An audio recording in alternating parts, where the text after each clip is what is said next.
কাছে বলে, হে আমার প্রতিপালক, আল্লাহুম্মা ইন্নী আসআলুকাল জান্নাত, হে আমার প্রতিপালক তুমি আমাকে জান্নাত দিয়ে দাও। জান্নাত আল্লাহ তাআলার কাছে গিয়ে বলে, হে আমার প্রতিপালক অমুক লোকটা আমাকে চেয়েছে, মাবুদ গো আমি জান্নাত দোয়া করছি, সেই ব্যক্তিকে জান্নাত দিয়ে দাও। জান্নাত দোয়া করলে কবুল হবে, কারণ জান্নাত তো জ্বর দেখায় না, ঠিক না?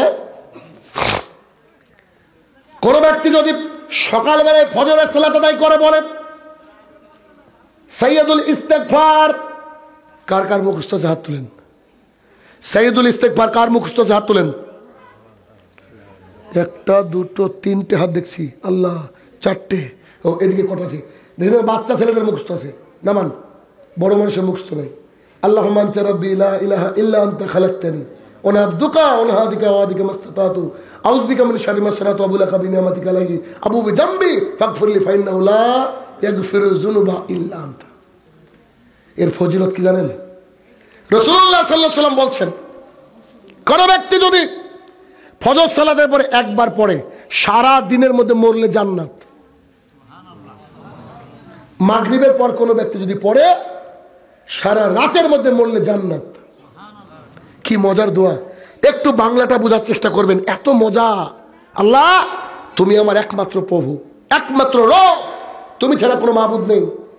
আমি তোমার যে নিয়ামত পেয়েছি তার কৃতজ্ঞতা স্বীকার করছি। আমি যে পাপ করেছি, এই পাপগুলো আমি করেছি, আল্লাহ তোমার কাছে পাপকে সরপদ করছি, আমি ঘৃণা করছি, ভুল হয়ে গেছে, আমি পাপগুলো করেছি, মাবুদ তুমি আমাকে ক্ষমা করো, আমি জানি তুমি ছাড়া আমাকে কেউ ক্ষমা করতে পারে না। কত সুন্দর দোয়া। তাহলে লুকমান হাকিম ছেলেকে বলছে, আমরু বিল মারুফ, মানুষকে ভালো কাজের আদেশ দাও। আপনি যদি কিচ্ছুই না জানেন এটুকু তো বলতে পারবেন, ও চাচা চলেন নামাজ পড়ে আসি, ও আমার কলিজার টুকরা ভাই চলেন যাই, মাগরিবের সালাতের সময় হয়ে গেছে, আমরা মসজিদে গিয়ে সালাত আদায় করি, বলা যাবে না?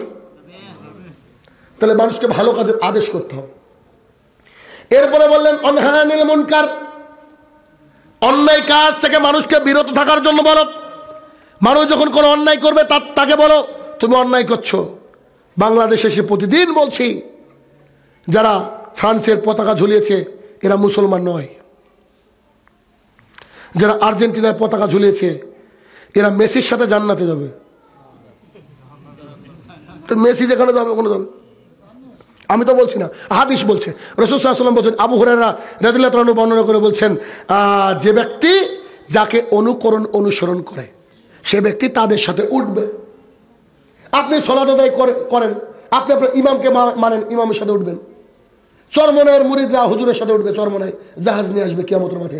আমাদের জাহাজ আনার কেউ দরকার নাই, পানিও নাই জাহাজও নাই কিয়ামতের মাঠে, বুঝেন না? রাবিয়া ইবনে কাব রাদিয়াল্লাহু তাআলা বলছেন, রাসূল সাল্লাল্লাহু আলাইহি ওয়াসাল্লামের সঙ্গে সালাত আদায় করলাম, ঘুমালাম রাত্রিবেলায়, এক বন্যা পানি এনে বলছিলেন ইস্তেনজা করেন, অজু করেন। তো পানিটাকে তিনি ইস্তেনজা ব্যবহার করে অজু করতে লাগলেন। অজু করার সময় আমাকে বলছে, রাবিয়া ইবনে কাব, জি আল্লাহ রাসূল বলেন তুমি কিছু চাও আমার কাছ থেকে চাও। তো রাবিয়া ইবনে কাব বলছে দিবেন, ঠিক আছে, তো জান্নাতে আপনার সাথে থাকতে চাই। কি বলছে? জান্নাতে আপনার সাথে থাকতে চাই।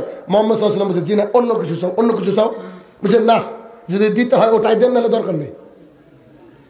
তো রাসূল সাল্লাল্লাহু আলাইহি ওয়াসাল্লাম বলছে, শোনো রাবিয়া ইবনে কাব, বেশি বেশি সেজদা করো, যাতে করে আমি আল্লাহর কাছে সুপারিশ করে তোমাকে জান্নাতে নিয়ে যেতে পারি। পৃথিবীর সর্বশ্রেষ্ঠ মানুষ, তিনি ক্ষমতা দিয়ে বলতে পারলেন না যে তোমাকে আমি জান্নাতে নিয়ে যাবই যাব, আর হুজুর বলছে যে নাকি কিয়ামতের মাঠে আপনার আসবে জাহাজ। আশ্চর্য দুনিয়া না? অনহা আনিল মুনকার, খারাপ কাজ থেকে মানুষকে বিরত রাখো। রাসূলুল্লাহ সাল্লাল্লাহু আলাইহি ওয়াসাল্লাম বলছেন, মান তাশাব্বাহা বিগায়রি কওমিন ফাহুয়া মিনহু, যে ব্যক্তি অন্য কোনো জাতির অনুসরণ করলো তারা তাদের দলের। খারাপ ছেলেটা চুলকে দেখেছে, দেখতে পাননি, এই সাইডে উড়িয়ে দিয়েছে, এই সাইডে উড়িয়ে দিয়েছে, কার অনুকরণ করছে আপনার বেটা? ফ্রান্সের প্রধানমন্ত্রী মুহাম্মদ সাল্লাল্লাহু আলাইহি ওয়াসাল্লামের নামে কার্টুন এঁকেছিল কিছুদিন আগে, আমাদের কলিজায় আঘাত দিয়েছে যে রসুলকে অপমান করে তার একটাই শাস্তি, গলাটাকে উড়িয়ে দেওয়া। সেই পতাকা আপনার ছাদে আজও ঝুলছে। আপনি বলছেন আমি মুসলমান, অসম্ভব, কি করে বলবো আমি, হতেই পারে না এটা। কেন? আপনি তো ওই মেসির খুব সাপোর্টার, তাই না? আপনার ছেলে সাপোর্টার, আপনার বাবা রিক্সা চালায়, আপনাকে বলছি জনাব, ও ছেলে তোমাকে বলছি তোমার বাবা ওই যে ভ্যান চালায়, ভ্যান, মেসিকে একটা সিএনজি কিনে দিয়েছে নাকি জিতার পর? তোমার লজ্জা লাগে না? তোমার বাবা গিয়ে মসজিদে বলছে, হে আমার প্রতিপালক, আমাকে তাদের রাস্তা দেখিও না যারা হচ্ছে পথভ্রষ্ট, তারা হচ্ছে ইহুদি, তারা হচ্ছে খ্রিস্টান। তোমার বাবা বলছে মেসির রাস্তা আমি চাই না আল্লাহ, আর তুমি মেসির পতাকা ছাদের উপরে ঝোলাচ্ছ মানে? অতএব মানুষকে অন্যায় কাজ থেকে কি করতে হবে? বিরত রাখতে হবে। অন্যায় কাজ সমাজে যত হবে প্রত্যেকটা অন্যায় কাজ থেকে দূরত রাখতে হবে। আপনি কোনো দোকানে যদি পানবিড়ি জর্দা গুল সিগারেট বিক্রি হয়, সে দোকান থেকে অনুরোধ করবেন পানবিড়ি জর্দা গুল সিগারেট তুলে দেন, এটা হারাম।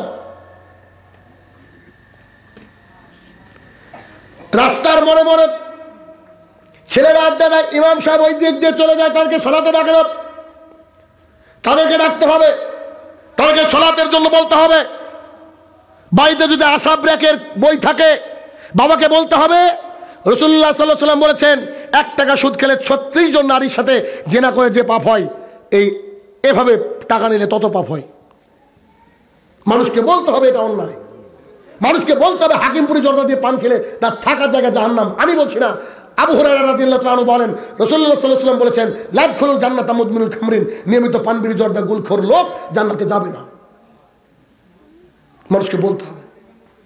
সর্বশেষে এসে একই আয়াতের মধ্যে খুব ভালো করে বুঝবেন, লুকমান হাকিম ছেলেকে কি বললেন? ও আমার কলিজার টুকরা, নামাজ পড়ো, মানুষকে ভালো কাজের আদেশ করো, অন্যায় কাজ থেকে নিষেধ করো।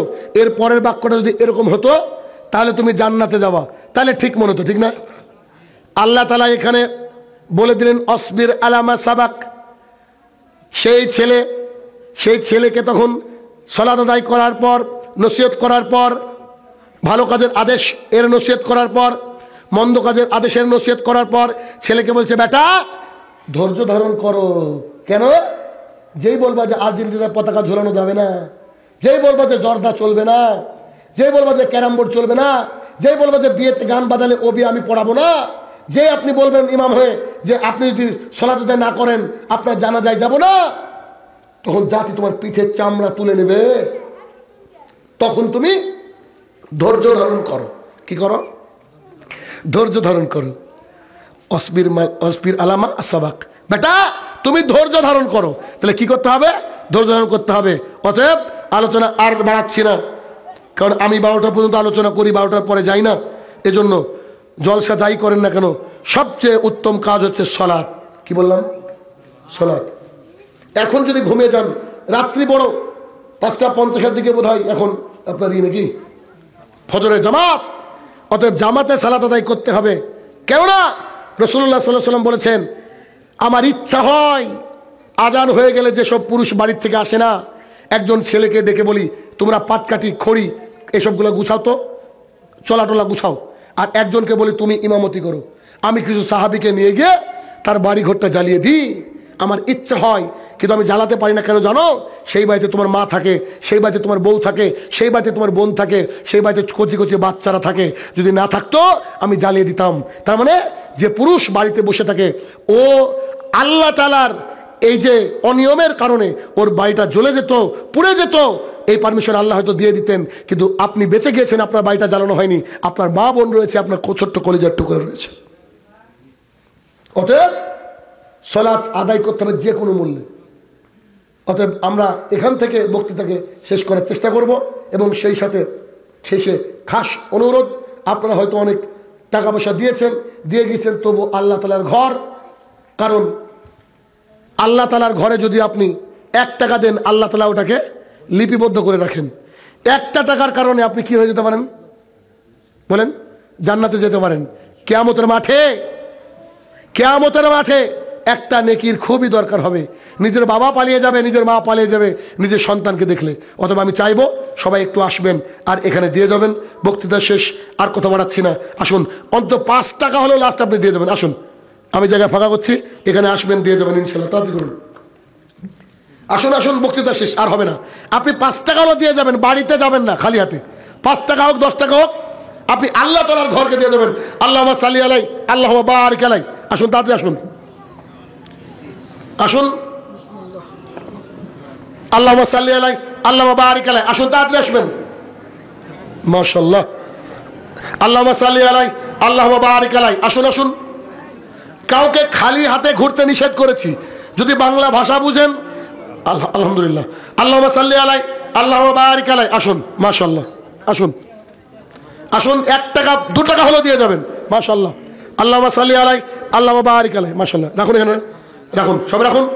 আল্লাহুম্মা সাল্লি আলাইহি, আল্লাহুম্মা বারিক আলাইহি। আসুন তাড়াতাড়ি আসবেন।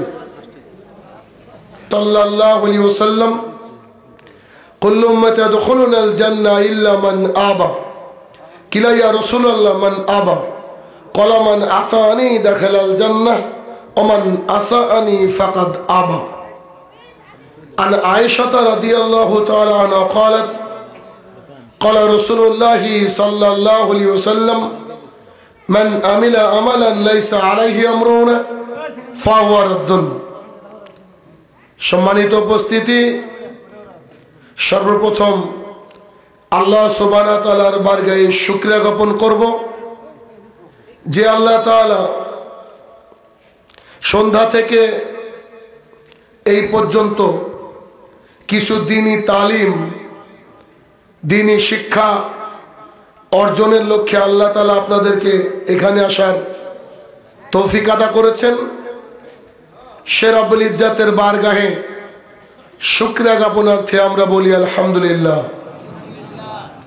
অতঃপর সমগ্র মানব জাতির শিক্ষক, সমগ্র মানব জাতির পথ প্রদর্শক মুহাম্মদুর রাসূলুল্লাহ সাল্লাল্লাহু আলাইহি সাল্লামের উপর শত কোটি সালাত ও সালাম বর্ষিত হোক। আমরা বলি আল্লাহুম্মা আমিন। মির্জাপুর টাঙ্গাইল অন্তর্গত ডোহাতলি পশ্চিমপাড়া জামে মসজিদ, অত্র এলাকায় আজকে আমার সংক্ষিপ্ত বক্তৃতার বিষয় লুকমান হাকিমের কিছু উপদেশ। উক্ত বিষয় তথ্য এবং তত্ত্ববহুল আলোচনা করার চেষ্টা করব ইনশাআল্লাহুল আজিজ। সন্ধ্যা থেকে এই পর্যন্ত অনেক আলোচনা শুনেছেন। শোনার পর এমন দু একটা কোরআনের আয়াত, দু একটা হাদিস কি কেউ সংগ্রহ করেছেন যে এখানে বসে সিদ্ধান্ত নিচ্ছেন যে আগামীকাল থেকে মানব? করেছেন? আল্লাহ তাআলা বলছেন, তোমরা যদি বলো আমি ঈমান আনলাম, আমি আল্লাহ ছেড়ে দেব না, পরীক্ষা হবে। অতএব আপনারা কি কোনো একটা হাদিস আপনার অন্তরে আজকে নাড়া দিয়েছে, এমন হাদিসটা শুনিনি, এই হাদিসটা আগামীকাল থেকে মানবো ইনশাল্লাহ, এরকম কোনো হাদিস শুনেছেন আজকে? দেখুন এখন আর ইনশাল্লাহ নাই। কেন? মাঝে বলেছি না যে পরীক্ষা করা হবে। বিষয় হচ্ছে কিয়ামত পর্যন্ত যদি কোরআন এবং সুন্নাহ শুনেন, যদি মনে না রাখতে পারেন, নিজের জীবনে অ্যাপ্লাই না করতে পারেন, তাহলে এগুলো শুনে কাজ নাই। কথা বুঝছেন আমার? মানে এই ঠান্ডার রাত্রিতে আজকে একটু ঠান্ডাটা কম আছে আলহামদুলিল্লাহ। মানে বসে থেকে এখানে থাকলেন, ভাগিদারি হলেন, যাওয়ার সময় দেখছেন যে ব্যাগের মধ্যে কিছুই নাই, তাহলে কি বোকার পরিচয় হয়ে গেল না? হাট করতে গেলেন, বাজার করতে গেলেন, ব্যাগ ভর্তি করে সবজি মাছ মাংস নিলেন, বাড়িতে গিয়ে দেখছেন যে ব্যাগের তলাটায় কাটা ছিল, ব্যাগ খেয়াল করে দেখছেন তলা দিয়ে সব পড়ে গেছে। আফসোস হবে কি হবে না? তাহলে আপনারা এই যে সন্ধ্যা থেকে বসে আছেন, আমি ওখান থেকে শুনতে পাচ্ছিলাম সুবহানাল্লাহ, আলহামদুলিল্লাহ, আল্লাহু আকবার, কি চিৎকার। কিন্তু এখন ব্যাগের মধ্যে খুঁজেন খুঁজেন খুঁজেন চেষ্টা করেন, কিছু নাই। তাহলে কি হলো? লাভ হলো কি? লাভ হলো না।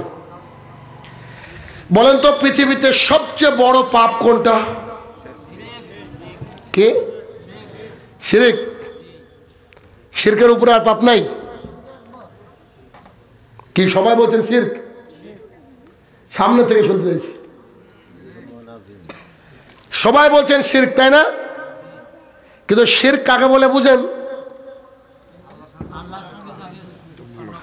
আল্লাহর সাথে কাউকে শরীক করাকে বলা হয় শিরক। মাশাআল্লাহ, আপনারা তো অনেক কিছু জানেন, তাহলে আপনাদের দেশে এত মাজার কেন?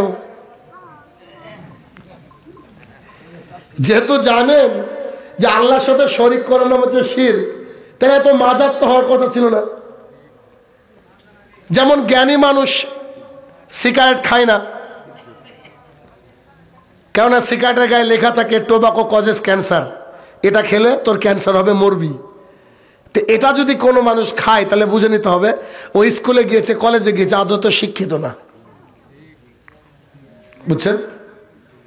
তাহলে শিরক আমাদেরকে ভালোভাবে বুঝতে হবে। আপনার এখানে পাটের আবাদ হয়? পাট হয়। আবাদ কিসের বেশি হয় বলেন তো? ধানের। তো আপনি 100 কুইন্টাল ধান বিক্রি করেছেন, কোনোদিন স্কুলে যাননি, আপনাকে টাকা দেওয়া হয়েছে 50,000। এই 50,000 টাকা একটা একটা করে বেছে বেছে গুনে গুনে দেখবেন, দেখবেন না? যে কিনেছে সে যদি বলে না 50,000ই আছে, তারপরে একবার গুনবেন। ছেলে আসলে বলবে বাবা বেটা টাকাটা একটু টেনে দেখতো ঠিক আছে কিনা।